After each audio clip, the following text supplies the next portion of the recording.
done that. Well done.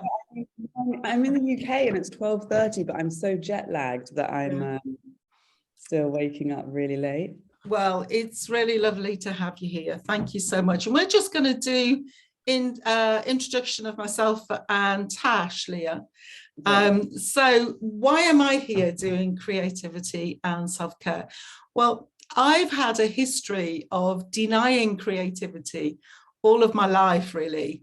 I come from a creative family. People may have heard some of this story before. So I have some people in my family who are remarkably creative.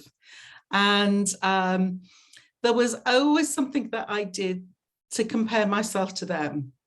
And so in terms of drawing and painting and those traditional kinds of ways of being creative, I have to say, I always put myself way out of the picture. I could never meet their standards. And so for a long time, I just didn't think of myself as creative. And then actually, Natasha came into my life some years ago as my daughter, and was remarkably creative and very playful with her creativity. And I think it just made me assess what creativity was. So it's not just about painting and drawing, it's about all aspects of your life.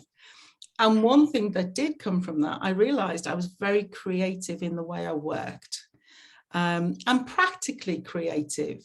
So there were things that I could kind of turn my hand to, particularly around color, around ideas, around making things happen creatively, that I realized, yeah, that is a skill, a strength of mine.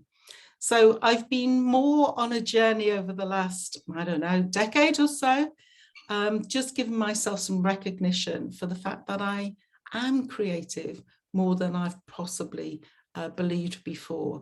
And I want to be more so, and maybe not just around work.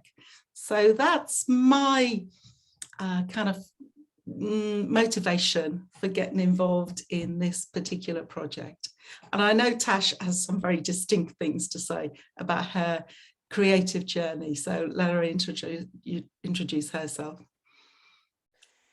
So hello, my name is Natasha and I am an artist. I've always loved being creative. Ever since I was a little girl, I remember that in school when all the other kids were talking and being distracted in the art lessons, that I would sit there and very, very carefully paint whatever it was I was working on. And I remember that one of the people who really inspired me with my creativity at the beginning was my granddad, so my mum's dad, because he was very creative, and he used to sit with me and he used to draw me tiny little flowers and tiny little animals. And he was the first person who sat down when I was probably about, I don't know, 6 or 7, and showed me how to do composition and how to balance the composition of a painting. So I remember even from a really young age, I loved drawing, I loved painting. My favorite thing was to go to art galleries, to read books. And I always wanted to do something creative. So I always wanted to be either an artist or a writer. And I think there have been points in my life where I felt like I didn't give as much time for my creativity. So when I went to university, I studied history, or when I was working, I didn't have as much time to paint. But it's something that I've always found my way back to, especially when I came 4 years ago here to South America. I started taking my creativity in a different direction. I started doing big mural paintings and collaborating more with other artists and working with groups of children and young people. So for me, this has been a really new, exciting chapter of my creative life. And yeah, I think for me, fundamental with my self-care is my creativity, because there's no time when I feel better about my life or myself than when I'm painting. So that's what I would say about me and creativity. Great, thanks, Tash. Now, you are a traditional artist in the sense that you are a painter and you are a drawer and you are a writer. And in some ways, that's what people tend to think of with creativity. But we are also on a mission, aren't we, Tash, to widen it up to all kinds of views of creativity. So we've got a little slide here just to get you thinking about what is creativity. Do you want to just give us a few ideas on that, Tash? I would love to. So yeah, I think as Mum has said, like there can be this idea that to be creative, like you have to be good at drawing or you have to be good at creative writing. And really, like what I want to connect to today with you is that creativity is about being original, and it's about exploring new ideas. And creativity relates to any like new creation that you bring into the world. So rather than just thinking about like a creative person is someone who does graphic design, like I want to open it up to the fact that creative person is anyone who does that kind of like, yeah, bringing like a new creation into the world. So for instance, we've got some different examples on here, like dance, we've got knitting, like crafts, gardening. So I've, in the past few months, been with a new partner who is incredibly creative in terms of his cooking and is always having so much fun, like creating new dishes and mixing these ingredients. And it's the first time that I've seen like creativity like that in the kitchen. So I think this is really also about like celebrating like every different type of creativity. And like my mum says as well, you know, I've never seen someone so creative in terms of her work, like the way she plans workshops and the way she like comes up always with these like new and different exciting activities. Like she's always like coming up with original ideas and creating something new that people can experience and appreciate and enjoy. So I think definitely broadening our definition of what a creative person is really fundamental. Great, thanks, Tash. So I'm going to get you to do something now that, I don't know, maybe it'll terrify the life out of you. Maybe you will love the idea. I want you to take a pen and a piece of paper. Now, bear in mind all the things I just said before. I am no drawer, I am no painter. So, you know, we all have our fears when presented with a new idea, but this does not have to be perfect. You are going to make a try at drawing a baby elephant. Okay, so I want you to take a piece of paper and a pen, and I want you to remember in your mind's eye, what does a baby elephant look like? And this can be your baby elephant, you know, it doesn't like have to be like anybody else's baby elephant. You know, we're not looking for perfect examples that would go into a marketing thing for the zoo or anything like that. This is your idea of a baby elephant. So remember that I'm just drawing 4 legs now. Remember that a baby elephant has 4 legs. That was the easiest bit. We all know that usually baby elephants have big ears. We all know that a baby elephant has a trunk, although it is interesting when I draw my baby elephant that it often looks like an anteater. I must get that trunk right. And it has eyes on the side of its head. And I always wonder and try and remind myself, does it have a tail? But I think it does have a tail, doesn't it? It does have a tail. I think I've just drawn a little kind of piggy tail, but whatever makes sense to you. So we're not going to show each other's baby elephants for the moment, but you're just going to put that drawing aside. No Googling. It does not have to be perfect. Remember, this is all about creativity. So put that aside, because I'm going to use it in a few minutes when I talk to you about what gets in the way of our creativity. As Tasha just said, we are all creative in different ways, and she gave some examples of that. So what gets in the way? What stops us being creative? When you were a young child, you had a natural, absolutely natural way of creating things, whether that would be putting things together or, you know, making a house out of a towel or a sheet or whatever. you had a natural way of being creative. But then things start to get in the way, and we start to put obstacles up for our creativity.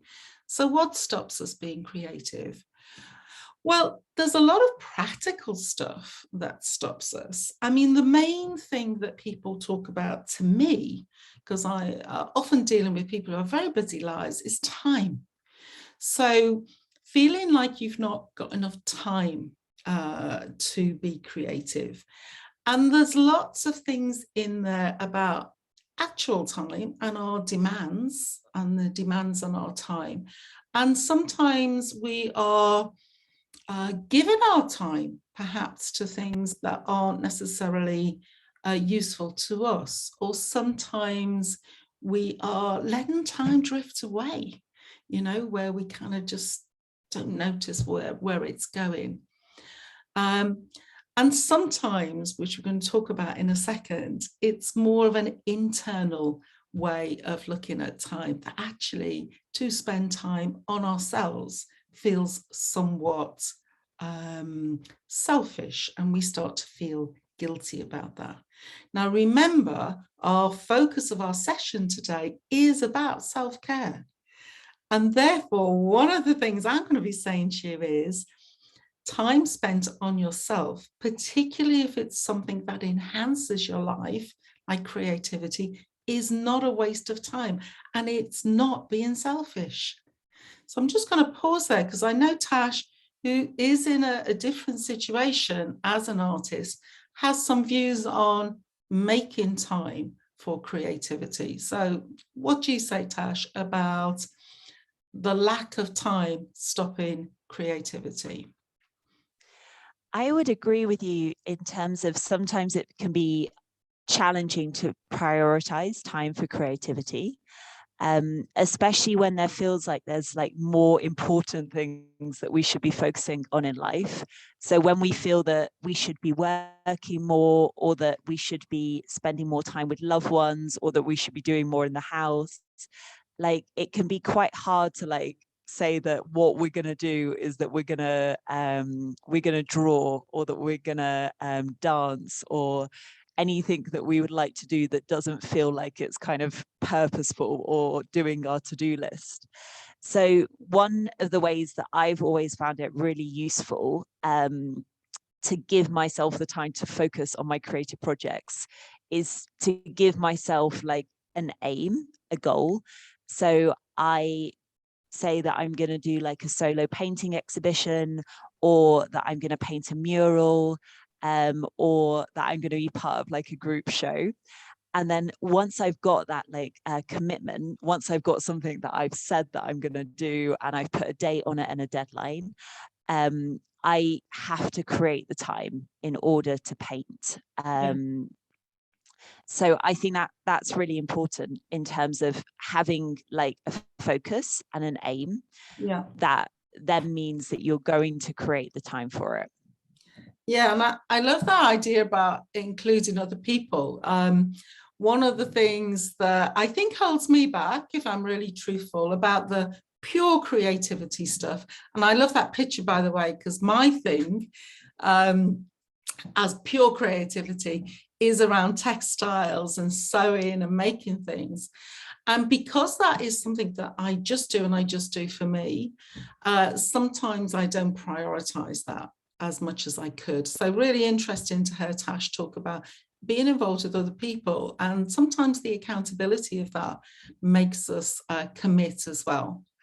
So other practical things we could think about is space.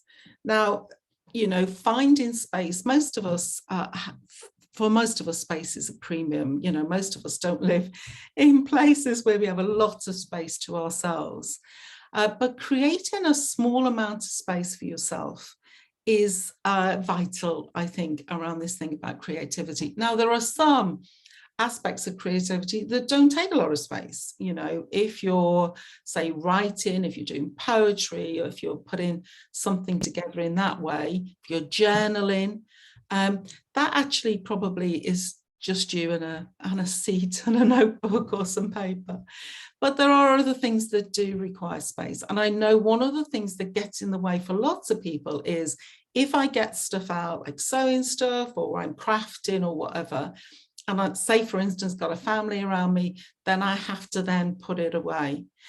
There aren't easy answers to this, but thinking creatively about your creativity. So what small space can you make for yourself? Do you have, you know, a space where you could put a table or a desk just for you? I generally over the years with kids didn't have that, but do you have a cupboard that you can make your own? Do you have a really lovely basket that's got your textiles in, or your knitting or your crocheting stuff or whatever? The other thing to do is to think about space being separate from where you live.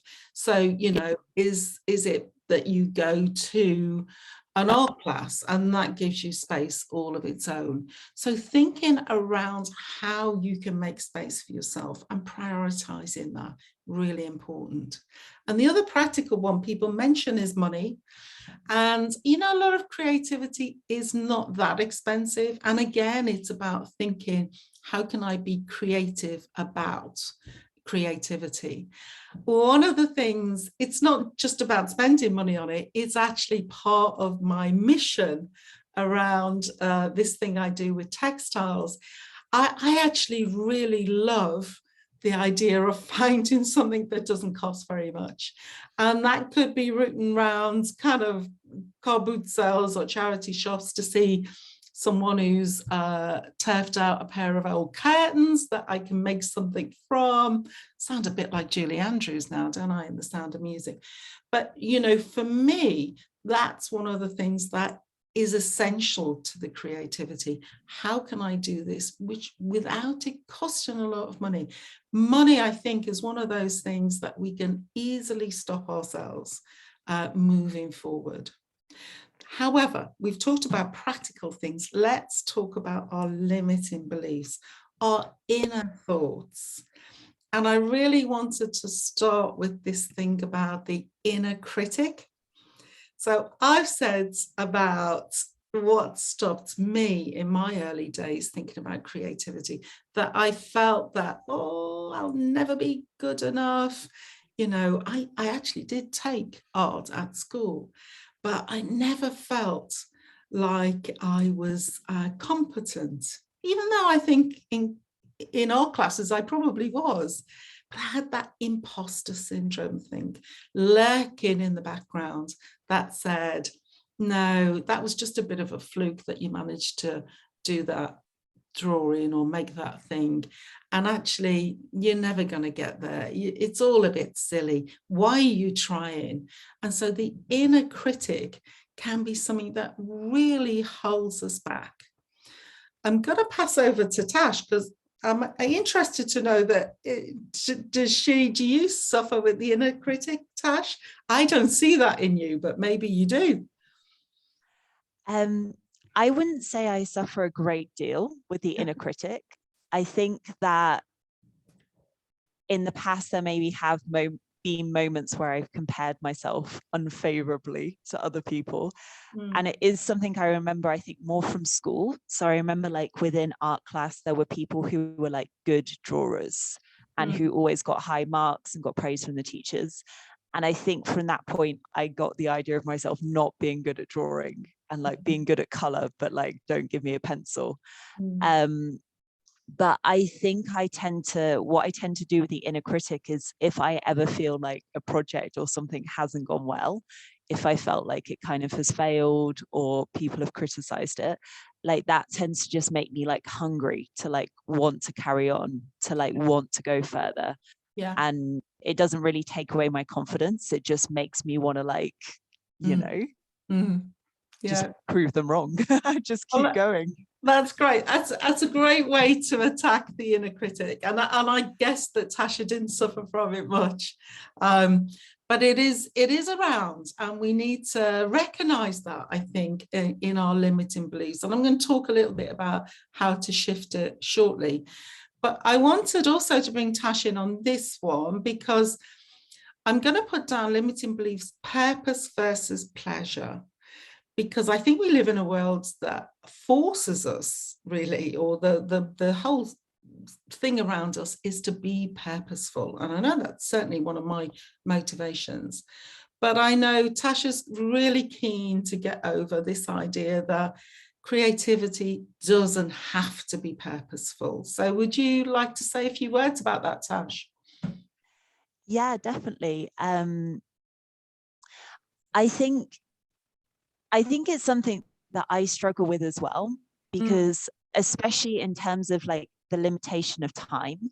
So it feels like maybe you've got like an evening that you can be creative in. And it feels like with that limited time, whether it's an evening, a couple of hours at the weekend, that you need to produce something that's worthwhile. Like it has to be good, because otherwise, like, what are you taking the time for? Like, how are you advancing? And it's something that I've worked on more over the past couple of years, like doing online art courses and drawing courses, that it's really fundamental to allow space for the time to play. So rather than just going straight into whatever you're working on, like your proper or purposeful creative project, like give yourself that like 5 or 10 minutes to like do some doodling, to make something fun. And that can really like free up your creative brain and get you flowing into your creativity in a different way. Yeah, absolutely. Yeah, thanks for that. And I know it is one of those things that kick around for people, you know, if there's no purpose to it, then why am I doing it? And I think, like I said, there's a lot of messages around us at the moment about being very driven and very goal orientated. And that often kind of, you know, veers away from this thing of pleasure. But pleasure for its own sake and for our caring for ourselves, for our well-being, is really important. I think this thing of, you know, you've got a hobby or a side interest has to be a side hustle, you know, you have to start selling it or whatever. I think it's really good to just keep an eye on that and do things that we do for enjoyment. That's part of life. If you were a kid and you were creative, you weren't thinking of selling it, you know, you were just thinking about enjoying what you were doing at the time. And then one other thing I wanted to tackle with limiting beliefs, bearing in mind we could talk about limiting beliefs all day, is the whole thing about perfectionism and its close cousin, procrastination. And, you know, if you are a perfectionist, and there will be a lot of you who are perfectionists, then it is so easy to think that if I don't get it exactly right, or it doesn't look absolutely perfect, there is no point in doing it. And because of that, it is very easy to put it off until it's the very right time to do it, when you've got a big space of time, or put it off until you've learned some new skills before you embark upon it, or put it off for all kinds of reasons. And that's where procrastination comes in. So be aware that sometimes we're holding ourselves back. Yes, there are some practical considerations, but it is that thing about holding back. So I'm going to say to you now, I'm going to just talk a little bit about what you do about limiting beliefs. So I just want you to compare your baby elephant to this baby elephant. What do you reckon? Put in the chat, or if you want to put our hands up and we can show your baby elephant, I will show mine. There we go. We got this.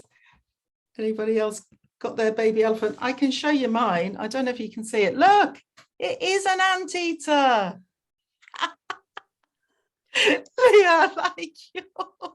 Oh, Tash, that's good. Oh, Trit, I like that. That's good, baby elephant. Okay. Oh, we've got two. What's that one, Leah? Oh, two. Oh. It's the great. Well, the thing is, you see, you can get really attached to your own baby elephant. Give your own baby elephant a hug. That's what I reckon. I think you should give your own baby elephant a hug, because that's your baby elephant. Okay, so this is a Google baby elephant look, and doesn't it look perfect? And it doesn't matter if that one's perfect. Mine is mine and yours is yours, which is important. But, you know, the story, there's an age-old story that goes around that when a baby elephant is taken into captivity, it looks that happy to start off with, but then it's tied with a rope around its leg to a tree.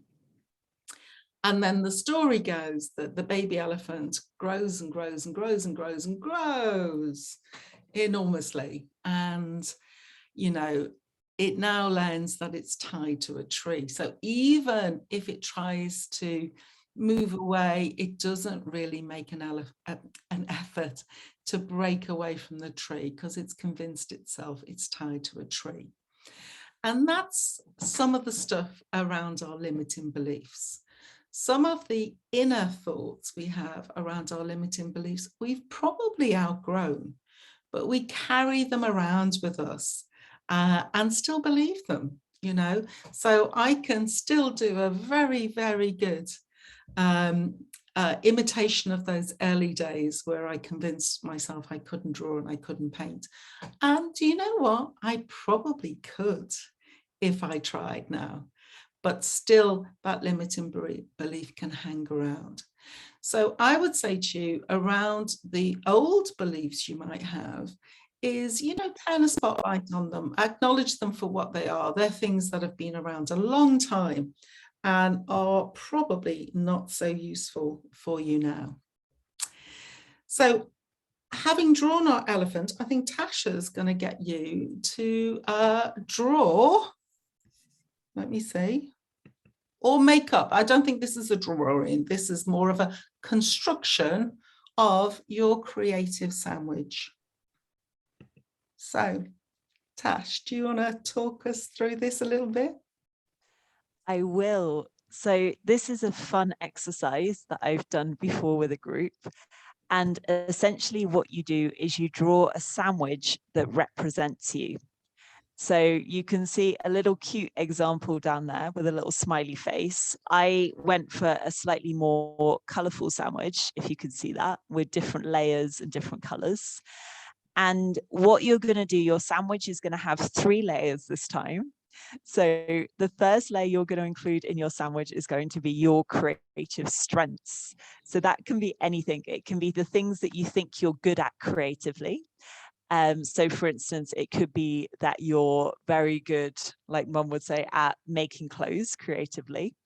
It can also be like a quality that you have, so that you're very focused or that you're very original. So that's going to be your first layer that you can put in your sandwich. So it can be a little bit like mine. It can be simple, like the little one we've got there on the screen. The next layer that you're going to put in your sandwich is, what do you wish you did more of creatively? So that could be it could be like your main creative hobby. So it could be that you wish that you did more writing, for instance. It could be that you wish you were involved in like a theatre production. It could also be like a smaller part of your hobby. So for instance, if you really love sketchbooking, it could be that you wish you got outside to draw more often, or that you wish you were part of like a singing group. So they're the first 2 layers. And then the last layer that we're going to include, which have we got up there, is how will creativity enhance your life? So the last layer you're going to put in your sandwich is, when you're doing more of that thing that you wish you were doing, how is that going to make your life better? How is it going to inspire you? How are you going to feel like your levels of like peace and well-being, like we're talking about today, self-care, how is that going to help you in your life? So those are the 3 levels that you're going to draw in your sandwich. It can be simple, it can be quick. We're going to have just a few minutes to do that, and you can make it as fun as you would like to make it. So let's do a little bit of sandwich drawing. Mm-hmm.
Just wondering how you're going with time. People, have you got your sandwich?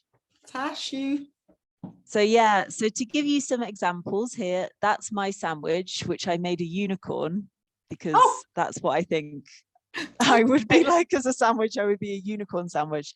And I've just started putting in my creative strengths there. So my first level, I can get carried away with what I'm writing, but I put some things in there like, you know, murals, but also that I'm original, I'm focused, I'm fun, I'm my creativity. So I'm just going to start doing the second level there. Can I show you mine? Yeah. Mine's not a unicorn. Mine's just a sandwich. Mine's a BLT. I don't know what that says about me, but mine's a BLT. But I've put things about color and making connections and making something from nothing. I think that's really important to me, actually, around creativity. And things I would like to do more of would be browsing, looking at textiles, you know, just giving myself time to poodle around places. And actually, which is interesting, it's a practical approach to creativity. I probably need to spend some time or get more of creating ordered space, because then actually it helps me do it. So putting textiles in some kind of order. And what would I get from it? Fun, originality, and just being able to relax, doing something different, actually. Yeah, absolutely. So I like my sandwich. Yeah, I have just finished mine, so I've added in what do I wish I did more of creatively. One that always keeps coming up for me recently is sketching outside more, which I think, going back to that thing we talked about, like purpose versus playful, for me, sketching outside is not so much about purpose, it's more about just having fun. It's not creating a canvas or a finished piece. So sometimes it's something I find hard to make time for. And how will it enhance my life? So my top layer there, just underneath my unicorn, it will help me realize my potential, spending more time with my creativity. Great. Oh, well done, Tash. Does anyone else want to flash their sandwich, if there is such a phrase? Oh, does anyone want to say anything about their sandwich? You don't have to. You can do. Oh, I like the star on the top of That's beautiful. I would love to hear what Teresa has to say about her sandwich, if she would like to share. Audio. Hello. Hey. It's not actually a star. That is. I can't see very well from here. That's why. It's because I put one of my strengths as energy. So it was kind of like, you know, those cartoons that go biff, pow. Yeah. It was an attempt at doing that. Oh, well, good. It ended up like a star. So my strengths were in energy, connecting, colours, taking risks and having fun. Oh, yeah. And what I wished I did more of is, get this, weird creative dancing. Yeah. Fantastic. Singing. And I wished I'd had space to dance kind of unencumbered. I feel very, everyone's going to laugh. Do you know what I mean? Even if I'm in a group of people. So it's not just I think I fancy being on my own and just flying around like a bad person. Good bad, if you know what I mean. And then how would it feel if I were to be doing those things? Which is actually a really lovely question and a really nice thought. You can go to some really nice places with that question. So I've got expressive. I'd like a bit more of that. I'd be more organically fitter. Yeah. Fantastic. And something else I wrote, I haven't put it in my sandwich yet, is actually writing or journaling.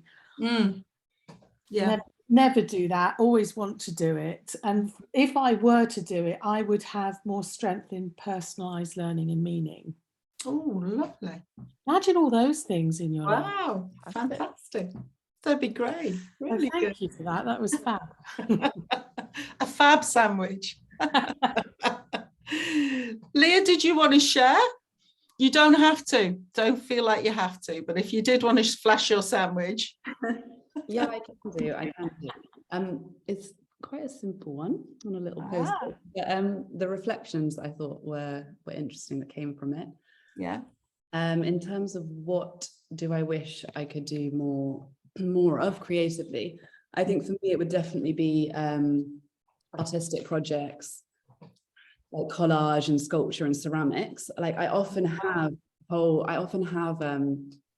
mini projects, and I can see, you know, the painting or the sculpture so clearly in my mind, and I've even sort of written blurbs weirdly about those pieces of art, but they've never come into existence, which is kind of odd. I think I do feel a lot more comfortable with writing because it's something that I've sort of been forced to do over the years, but like talking about today, I haven't necessarily always had that sort of, you know, space and accountability and motivation to bring the sort of the, you know, the image to life.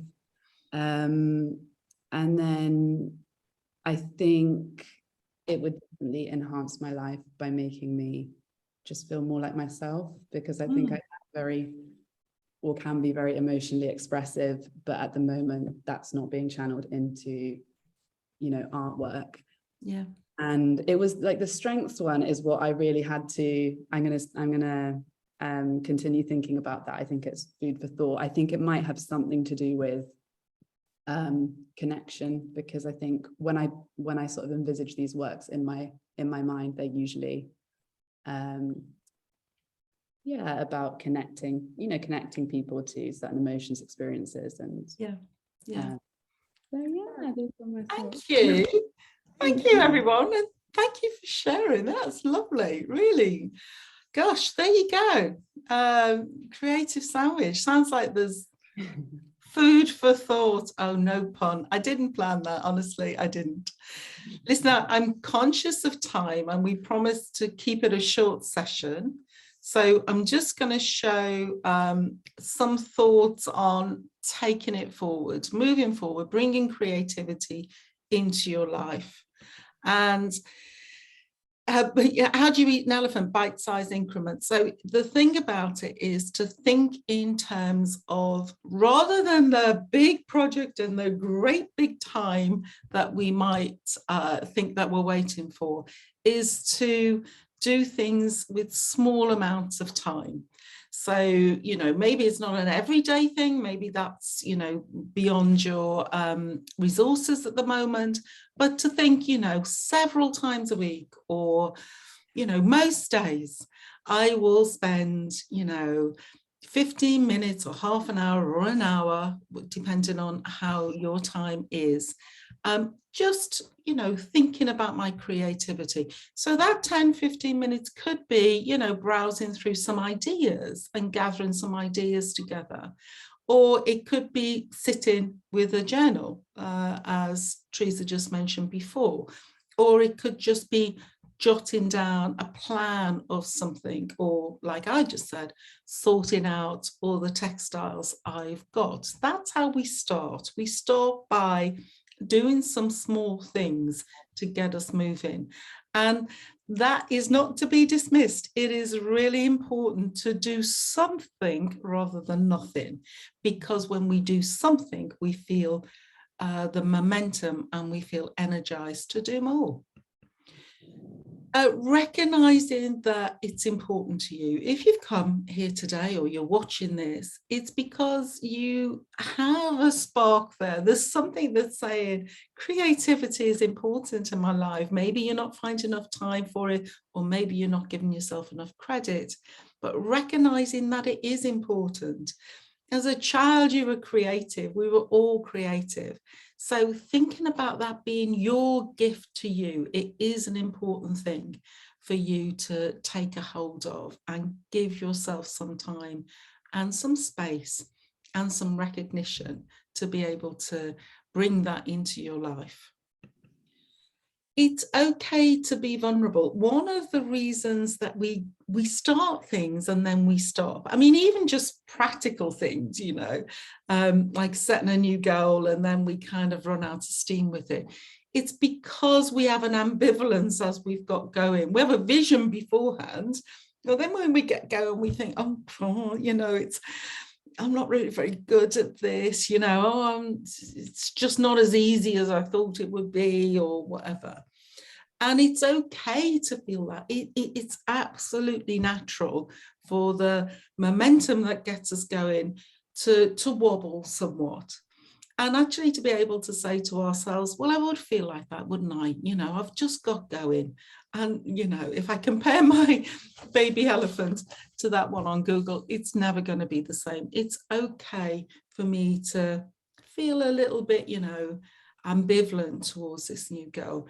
And I keep going. And that's the important thing. And if you can involve other people, if you've got a supporter or you've got a buddy who could do some things with you, or a coach, or, you know, someone you can be accountable to, that's great opportunity then to talk through some of those iffy feelings as we get going. And I think it's really important to stop thinking about success. You know, it's in that purposeful stuff. We're pretty obsessed as a society about success. Wow, that was a mouthful to say. And actually, let's start thinking of creativity and bringing more creativity into our lives as a journey, not as an end point. So let's forget somewhat the end point and think about the process and thinking of it as a journey. And so in journeys, there's the steps, there's the stepping stones, and, you know, sometimes one's a bit more awkward than the other, but that's how we get more and more into something. So they're my thoughts on making sure you bring creativity into your life. It is great if you can get support while you're doing it. And I know Tash just wanted to say a little bit about our next steps in terms of how our mission of helping you find creativity has got a journey too. So Tash, anything you wanted to add about what we're going to do next or where we go from here? Thank you. So myself and my mum are preparing a course together. So it's going to be an evergreen course online, and it's all about how to be more creative, how to bring more space and more time for creativity in your life, and to connect to the things that you really would love to do. So all of us mentioned things that are our like real passions or our real wishes that we could do more of in this life. So for Teresa, it was dancing, and Leah mentioned ceramics, and I said about sketching outside. And this course is really going to help you, like, first connect to that creative spark within you, and then to create the time and the structure for it in your life so that moving forward, you can be as creative as you would like to be. In the lead up to launching that course online, we're going to be doing a few more of these short lunchtime sessions. So if you're not signed up to the email list, you can do that so you make sure that you get any notifications, or you can follow us on the social media channels.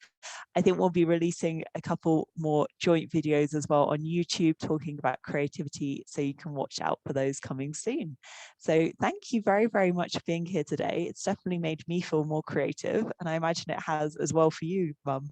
It has. It's been an absolute joy, really. Yeah, I've just really been pleased to be here and been talking about creativity as a topic and as an aim, really. Aiming to bring more creativity into my life and encouraging you to do the same. So we're going to sign off now. Keep watching us in our different formats, and I would love to see you again soon. Take care.